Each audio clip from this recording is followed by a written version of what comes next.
नमस्कार दोस्तों, स्वागत है फिर से हमारे इस चैनल कृपा महादेव टिप्स पर। अगर आप भी अपनी लाइफ में कुछ सीखने की चाह रखते हैं तो हमारे इस चैनल को सब्सक्राइब करें। दोस्तों, नवरात्रि का नाम सुनते ही माता रानी के भक्तों का मन प्रसन्नता से भर जाता है। माता रानी के दर्शन के लिए सभी आतुर हो जाते हैं।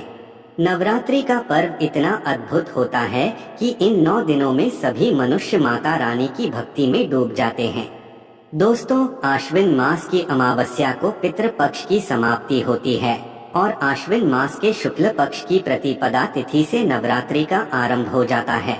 इस बार शारदीय नवरात्रि की शुरुआत 15 अक्टूबर से होने जा रही है और समापन 24 अक्टूबर को होगा। नवरात्रि के इन 9 दिनों में माता रानी के अलग अलग रूपों की पूजा आराधना की जाती है। नवरात्रि में माता रानी को प्रसन्न करने के लिए तरह तरह के उपाय किए जाते हैं।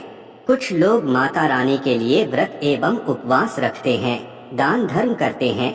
वही कुछ लोग माता रानी के लिए यज्ञ तथा हवन करते हैं।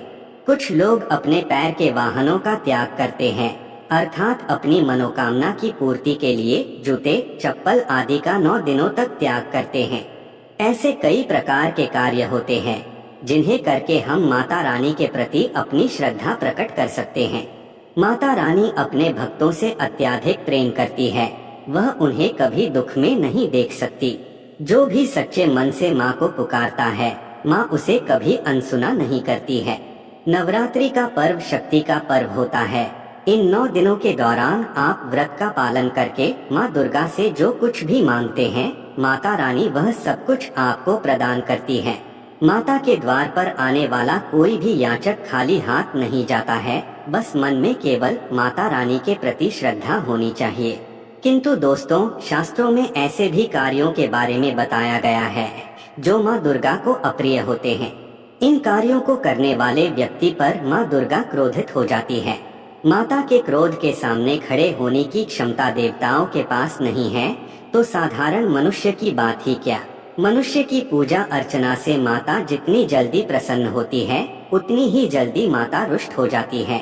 जब कोई मनुष्य नवरात्रि में ऐसे अनिष्ट कार्य करता है, आज हम आपको ऐसे ही 7 कार्यों के बारे में बताने जा रहे हैं जो नवरात्रि के इन 9 दिनों में किसी भी मनुष्य को भूल से भी नहीं करने चाहिए।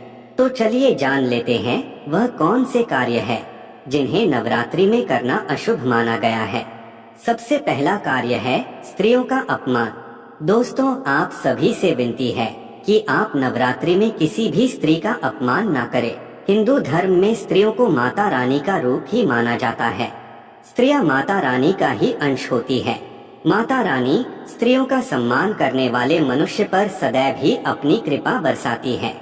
स्त्रियां स्वयं की खुशियों का त्याग करके आपके घर को स्वर्ग बनाती है। स्त्री स्वयं उपवास करके अपने पति की लंबी आयु की कामना करती है।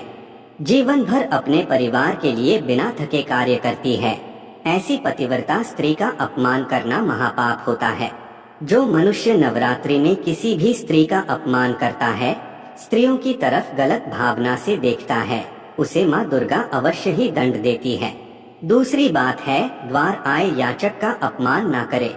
दोस्तों, यदि नवरात्रि में आपके द्वार पर कोई कन्या, वृद्ध स्त्री अथवा कोई दुखी माँ भोजन की इच्छा से भिक्षा मांगती है तो उसका भूल से भी अपमान ना करे अथवा उन्हें खाली हाथ घर से जाने ना दे।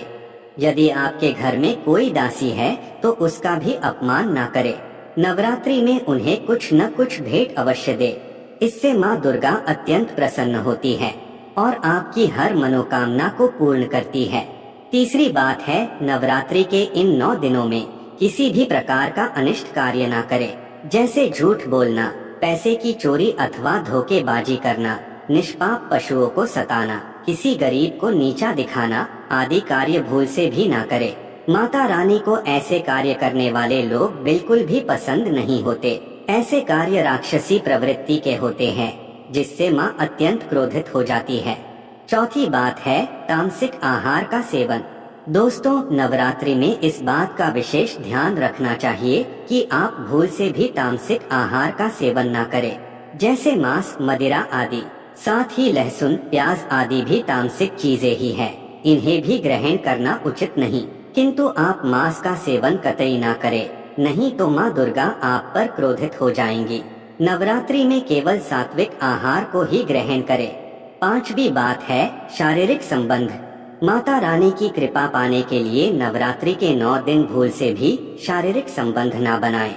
जो भी मनुष्य व्रत का पालन करता है उसे तो भूल से भी शारीरिक संबंध नहीं बनाना चाहिए। जो व्यक्ति नवरात्रि के 9 दिन ब्रह्मचर्य व्रत का पालन करता है, माँ उसकी हर इच्छा को पूर्ण करती है। छठी बात है घर को खाली ना छोड़े। नवरात्रि का कलश यदि आपने अपने घर में स्थापित किया हुआ है तो आप अपने घर को कभी खाली ना छोड़े। घर में किसी को अवश्य ही रुकना चाहिए। नवरात्रि में माँ आपके घर में किसी भी क्षण प्रवेश कर सकती है। ऐसे में घर बंद हो, घर में कोई भी उपस्थित ना हो तो माँ की कृपा आपको प्राप्त नहीं होगी।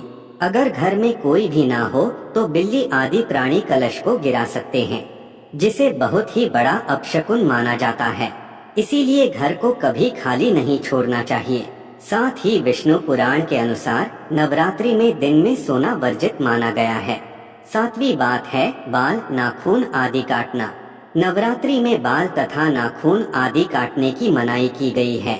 साथ ही नवरात्रि के 9 दिन चमड़े की वस्तुओं का प्रयोग करना भी वर्जित बताया गया है, क्योंकि ये चीजें पशुओं को मारकर बनाई जाती है।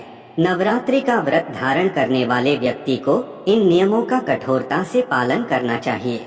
तो दोस्तों, आप भी नवरात्रि के 9 दिन ये कार्य भूल से भी ना करें।